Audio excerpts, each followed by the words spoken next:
Bienvenue dans Vrai Info. Bonjour Audrey et Kako, vous êtes conteur et musicien. À vous deux, vous composez la compagnie Parole de Calebasse, qui voyage dans le monde pour offrir des histoires aux enfants. Si vous êtes là aujourd'hui, c'est pour démêler le vrai du faux concernant le métier de conteur. Vrai ou faux, les conteurs utilisent seulement les livres des autres pour raconter leur histoire. Alors faux, les conteurs racontent les histoires qu'ils aiment. Elles peuvent être dans les livres d'autres conteurs, elles peuvent être dans l'oralité, ils peuvent les avoir entendues et ils peuvent aussi les inventer. Donc il y a 3 formes. Le métier de conteur est en voie de disparition. Bah oui, c'est comme le rhinocéros blanc. Le metteur de compteur est en voie de disparition parce qu'on est dans un monde de technologie et d'écran et on a le temps de rien faire. Donc pour être conteur, il faut connaître des histoires, il faut qu'on en ait eu, il faut qu'on nous en ait raconté. Et on raconte de moins en moins d'histoires, donc forcément, si on ne fait pas l'effort d'aller en chercher, on les connaît moins. Et c'est un métier qui est méconnu, il n'est pas très bien connu parce qu'on ne sait pas où le classer. Est-ce que c'est comédien? Est-ce que... Il n'y a pas d'école de conteur aussi, il n'y a pas de formation reconnue pour être conteur. En fait, compter, c'est n'importe qui peut compter. Mais il faut être soi-même, il faut avoir la motivation et il faut avoir une bonne mémoire et une capacité d'improviser et aimer ce qu'on raconte. Mais oui, c'est en voie de disparition, malheureusement. Les conteurs peuvent travailler dans des différents contextes tels que les écoles, les festivals.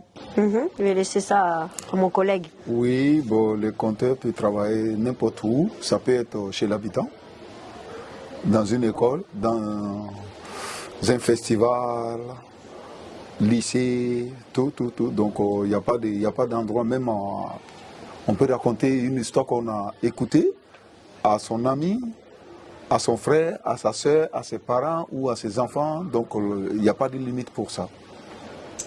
Dans les entreprises, parfois on va raconter pour résoudre des problèmes. Par exemple, quand il y a des mésententes entre des gens qui travaillent ensemble, au lieu de leur faire un long discours pourquoi ils ne s'entendent pas, on va raconter une histoire de 2 villages qui sont en guerre et on voit les conséquences et ça fait réfléchir un peu tout le monde. Donc oui, dans les entreprises aussi. Les conteurs ne peuvent pas vivre dans leur passion. Ce n'est pas un métier. Si, le conte, c'est un métier, la musique, tout ce qu'on veut faire dans la vie, ça dépend de ce qu'on veut.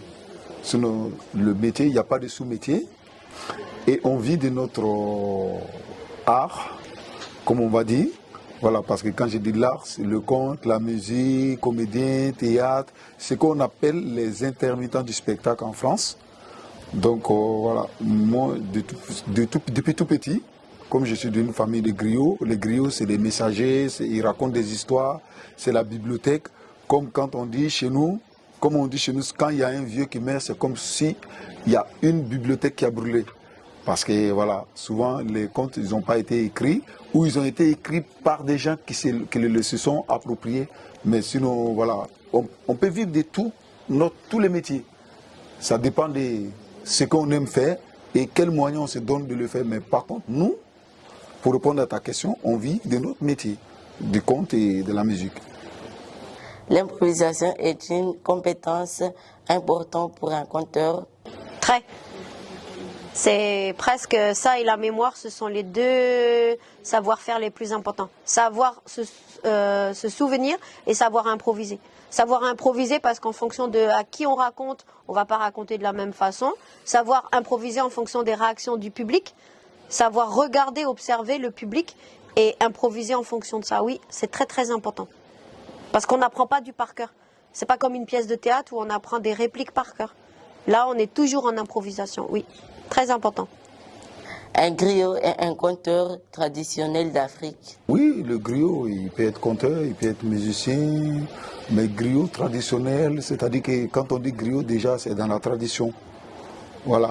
Mais il y a les griots modernes aussi, parce que les griots, Exemple, cet instrument, vous voyez, elle a été modernisée, mais avant, c'était construit avec des pots, il n'y avait pas de clés de guitare, la kora, donc tout se moderne. Mais attention, il ne faut pas qu'on soit moderne et oublier la tradition. Comme je vous ai expliqué tout à l'heure là, on est à Mayotte, il ne faut pas laisser se perdre les instruments ici, que ce soit ici ou ailleurs. Moi, chez moi, c'est la kora. Ici, il y a le gaboussi, il y a les zinzé, il y a le kayomba. Il ne faut pas laisser perdre les instruments traditionnels parce qu'on va vers la modernité. C'est-à-dire l'un complète l'autre, ça se complète. Voilà. Donc, le griot, voilà, on peut moderniser les choses, mais sans oublier comment on a appris.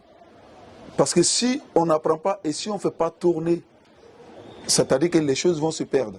La musique n'importe rien au récit. Si la musique apporte beaucoup de choses au récit, parce que la musique, parce que vous voyez, quand Audrey raconte, moi je joue la musique, je suis en fond sonore.